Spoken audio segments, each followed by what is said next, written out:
Can someone please tell me what the Atlanta Falcons are doing?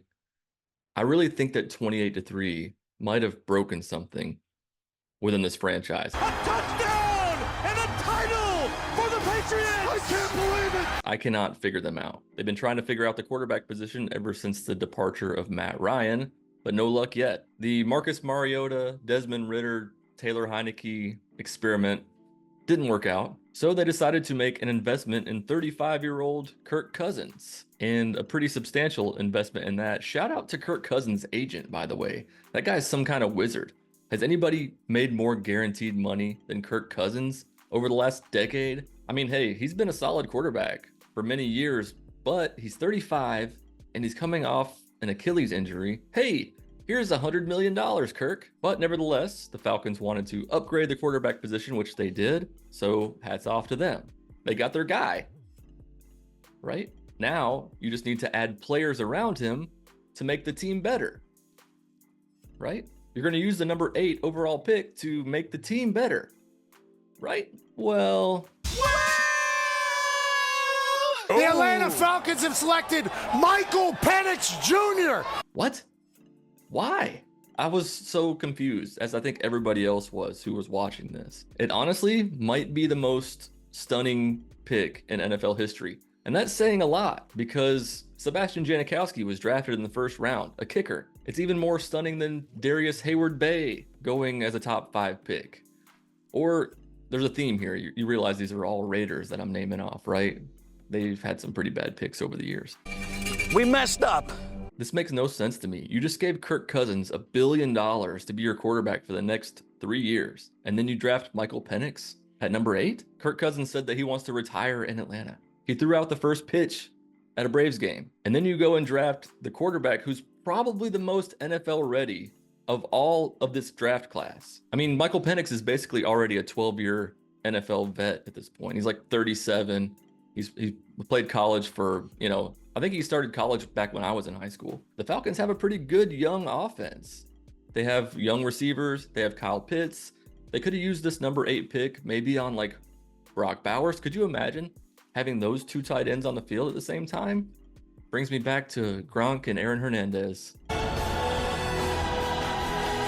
RIP. They could have drafted another lineman, add some depth on the O-line. They could have drafted defense. God knows the team needs more defense. They could have done a number of things.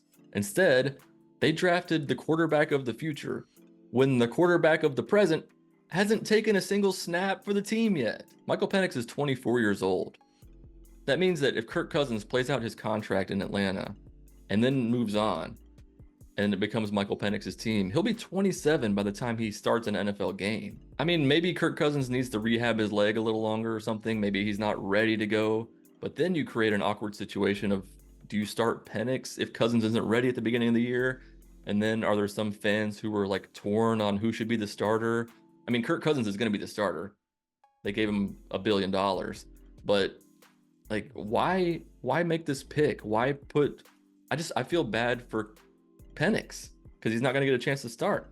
I feel bad for Cousins because he didn't even learn that they were going to draft Penix until they were on the clock.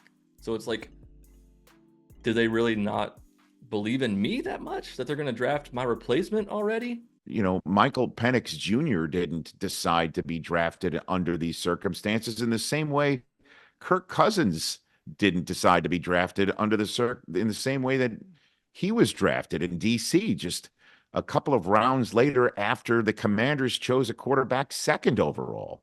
That's the only moment that could even be remotely close to something like this in the 20, some odd years that I've been fortunate to have the chair.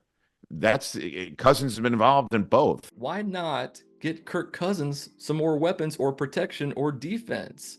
The NFC South is not the strongest conference. I don't know if you've noticed that or not. Brady's not on the Bucs anymore.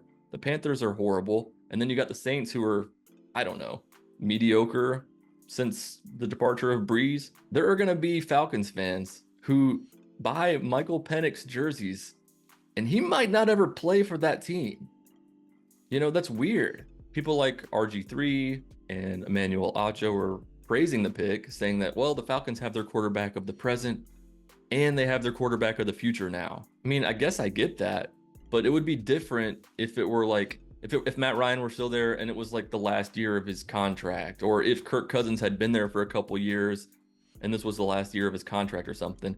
The guy signed a 3-year deal and hasn't even played for the Falcons yet. It's kind of like an Aaron Rodgers, Jordan Love situation, but Jordan Love was super raw. And even after a couple years of sitting behind Rodgers, he wasn't as ready to play as Michael Penix is now. So it's really baffling unless there's something that we just don't know behind the scenes or something. But let me know down in the comments what you think about it. I guess with like all things NFL draft, time will tell. We might in a few years look back and say that was a brilliant pick by the Falcons because of X, Y, and Z. I don't know. Anyway, I'll see you in the next video. Peace.